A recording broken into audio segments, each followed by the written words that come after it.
소핀의 정윤정입니다. 결혼했으니 애를 낳으라고요? 싫어요. 제가 알아서 할게요. 라고 말할 수 있는 분위기가 되었으면 좋겠어요. 제가 결혼할 때가 16년 전이니까 당연히 이런 분위기가 아니었죠. 일단 저는 남편에게 나는 아이를 낳고 싶지 않은데 어떻게 생각하느냐 라고 물어봤어요. 그랬더니 남편이 자기도 별 생각이 없다고. 그래서 결혼했고요.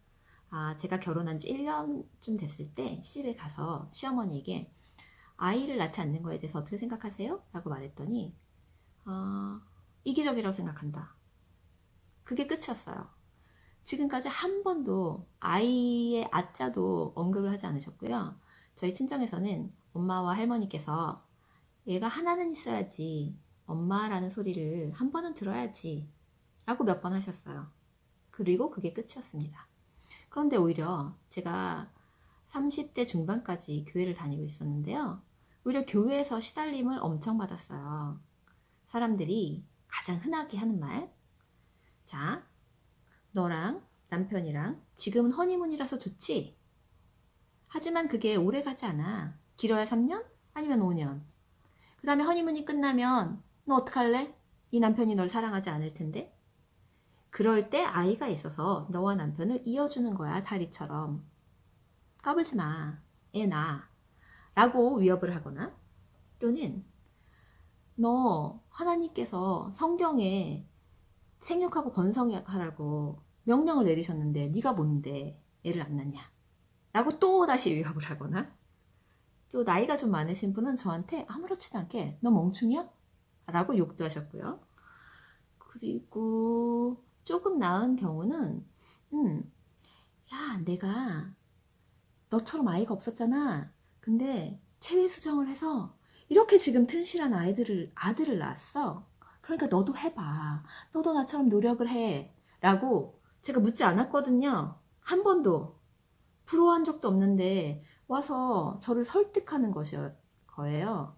뭐 친절을 베푼 건지는 모르겠는데 상대방이 원하지 않는 친절은 폭력이 될 수도 있어요. 너무 귀찮고요. 짜증나요.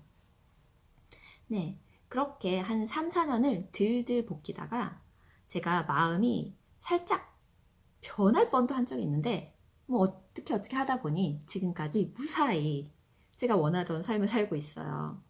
그리고 때로는 가끔 정말 아이를 낳지 않아서 너무 다행이다 또는 너무 좋다라고 생각할 때도 있거든요.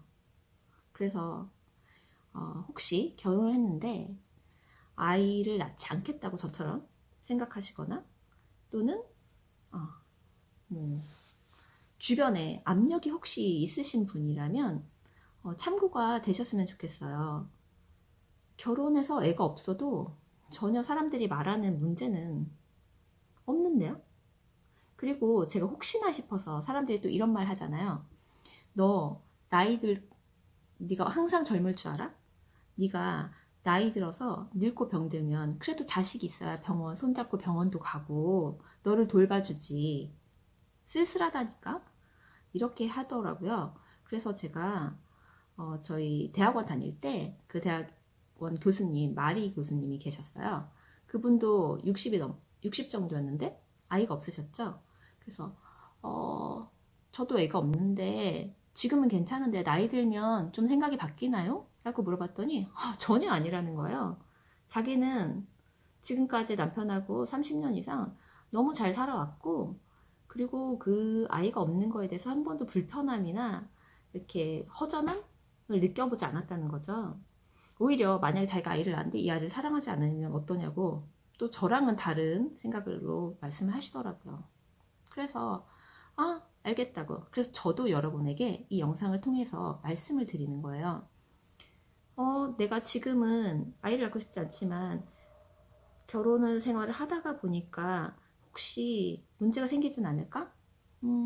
글쎄요. 문제가 생기려면 아이가 있거나 없거나 생기지 않을까요? 그리고 문제가 생겼을 때, 둘 사이에 문제가 생겼을 때, 아이가 있을 때 더 문제가 아닌가요? 큰 문제 아닌가요? 저는 또 어릴 때 부모님이 이혼하셔가지고 그 모든 생길 수 있는 문제를 다 겪었던 것 같아요.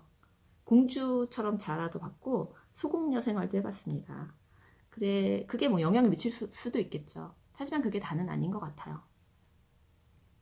어쨌든 이렇게 개인의 큰 책임과 희생이 따르는 커다란 결정에 아무 도움이 되지 않은 타인들 또는 아무리 가족이라 하더라도 그 잘 친한 정말 저를 뭐 잘 좋게 생각해 주시는 지인이라 하더라도 그 한 사람의 인생의 선택에 대해서 가타부타 말할 권리는 없는 거죠. 책임 못 져주잖아요. 그리고 사람은 젊고 젊은이는 늙고 늙은이는 죽잖아요. 이어령 선생님께서 하신 말씀인데 항상 가슴에 와 닿아요. 제가 늙고 병들었을 때 제 자식들이 이렇게 손을 잡아주거나 뭐 병원을 데려가 준다거나 이러기 위해서 자식을 키운다고 생각하지 않아요. 네. 결국 가장 중요한 것은 자기가 어떤 사람인지 무엇을 원하는지 자기를 먼저 아는 것이라고 생각해요. 그리고 다른 사람의 선택과 또 행복과 불행에 대해서는 공감하는 것이 그냥 타인이 할 수 있는 최선치인 것 같아요. 공감하고 내가 함께 해줄 수 있으면 함께 하고 도와줄 수 있는 부분은 도와주고. 하지만 너무나 중요한 결정에 대해서 그 사람을 존중하는 게 좀 필요하지 않나 싶습니다. 여기까지 제가 하고 싶은 말은 다입니다. 여러분, 결혼해서 아이가 있어도 아이가 없어도 괜찮아요. 여러분 선택을 응원합니다. 감사합니다.